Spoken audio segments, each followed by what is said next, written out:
Hi, ಎಲ್ಲರಿಗೂ ನಮಸ್ಕಾರ. First of all ನಾನು ಸತೀಶ್ ಸರ್ ಅವರು ತುಂಬ ಥ್ಯಾಂಕ್ಸ್ ಹೇಳೋಕ್ಕೆ ಇಷ್ಟಪಡ್ತೀನಿ. ನಾನು ಯೂಟ್ಯೂಬಲ್ಲಿ ಯಾವುದೋ ಒಂದು ಕಾರಣಕ್ಕಾಗಿ ಗಾಡಿಗೆ ಸಂಬಂಧಪಟ್ಟಿದ್ದಾಗ ಹುಡುಕ್ತಾ ಇರ್ಬೇಕಾದ್ರೆ ಸತೀಶ್ ಸರ್ ಅವರು ಸಿಕ್ಕಿದ್ರು.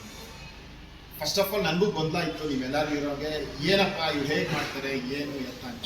ಆದರೆ ಎಲ್ಲೋ ಒಂದು ಕಡೆಗೆ ಟ್ರೈ ಮಾಡೋಣ, ಏನೇನೋ ಮಾಡ್ತೀವಿ, ನಮ್ಮ ಗಾಡಿಗೋಸ್ಕರ ನಾವು ಏನೇನೋ ಮಾಡ್ಬೇಕಾದ್ರೆ ಸಾರ್ದೊಂದು ಒಪಿನಿಯನ್ ತೊಗೊಳ್ಳೋಣ ಅನ್ನೋದು ಸೆಕೆಂಡ್ ಹ್ಯಾಂಡ್ ಗಾಡಿ ಅಂತ ಹೇಳಿ.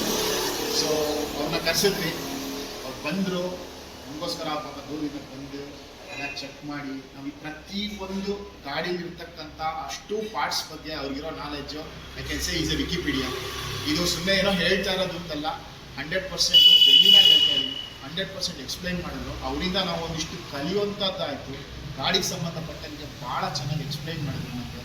ನಮ್ಮಂಥ ಲರ್ನರ್ಸ್ ಇನ್ನೂ ಕಲಿತಾ ಇದ್ದೀನಿ ಗಾಡಿನ, ತುಂಬ ಹೆಲ್ಪ್ಫುಲ್ ಆಗುತ್ತೆ. ಈ ಗಾಡಿ ನಾನು ತೊಗೊಂಡಿದ್ದೀನಿ, ನನಗೆಲ್ಲೋ ಒಂದು ಕಡೆಗೆ ಅಳುಕಿತ್ತು, ಇದು ಇಟ್ಕೋಬೋದಾ ಬೇಡವಾ, ಬೇಕಾ, ಹೊಸ ತೊಗೋಬೇಕಾ, ಮ್ಯಾನ್ಯುವಲ್ ತೊಗೋಬೇಕಾ, ಆಟೋಮೆಟಿಕ್ ತೊಗೋಬೇಕಾ ಅನ್ನೋ ಪರಿಸ್ಥಿತಿ ಇದ್ದಾಗ ಸಾರ್ ತುಂಬ ಚೆನ್ನಾಗಿ ಎಕ್ಸ್ಪ್ಲೈನ್ ಮಾಡಿ ನನಗೆ ಕ್ಲೀನಾಗಿ ಯಾವ ಥರ ಗಾಡಿ ಮೇಂಟೈನ್ ಮಾಡಬೇಕು, ಯಾವ ಥರ ಗಾಡಿ ಓಡಿಸ್ಬೇಕು, ಗಾಡಿಲಿರ್ತಕ್ಕಂಥ ಪಾರ್ಟ್ಸ್ಗಳು ಯಾವುದು, ಮೆಕ್ಯಾನಿಕ್ಗಳು ನಮ್ಗೆ ಯಾವ ಥರ ಮೋಸ ಮಾಡಬಹುದು ಅಂತಕ್ಕಂಥ ಕೆಲವಾರು ವಿಚಾರನ ತುಂಬ ಚೆನ್ನಾಗಿ ತಿಳಿಸ್ಕೊಟ್ಟಿದ್ದಾರೆ. ಯಾರಾದ್ರೂ ನೀವು ಅವ್ರು ಎಕ್ಸ್ಪರ್ಟೈಸ್ ಅಡ್ವರ್ಟೈಸ್ಮೆಂಟ್ಗಾಗಲಿ ಅಥವಾ ಮಾಡ್ತಿದ್ರೆ ಆ ಥರ ಏನೂ ಇಲ್ಲ. ನೀವೊಂದು ಅಡ್ವೈಸ್ ತೊಗೋಬೇಕು, ಗಾಡಿಗೆ ಸಂಬಂಧಪಟ್ಟ ನನ್ನಂಥ ಸುಮಾರು ಜನ ಇರ್ತೀರ, ಬೇಕು ಅನ್ಸರೆ ಖಂಡಿತವಾಗಿ ಅವ್ರನ್ನ ಕಾಂಟ್ಯಾಕ್ಟ್ ಮಾಡ್ಬೋದು. ನೀವು ಕೊಡ್ತಕ್ಕಂಥ ಫೀಸ್ ಏನಿದೆ ಅದು ಖಂಡಿತ ಏನೂ ಅಲ್ಲ. ಅವ್ರ ಎಕ್ಸ್ಪರ್ಟೈಸ್ಗೆ ನಾವೊಂದು ಕಾಣಿಕೆ ಅಥವಾ ಒಂದು ಅವ್ರ ಫೀಸ್ ಏನು ಕೇಳ್ತಾರೆ ಖಂಡಿತವಾಗ್ಲೂ ಅದು ಬರ್ತಿದೆ.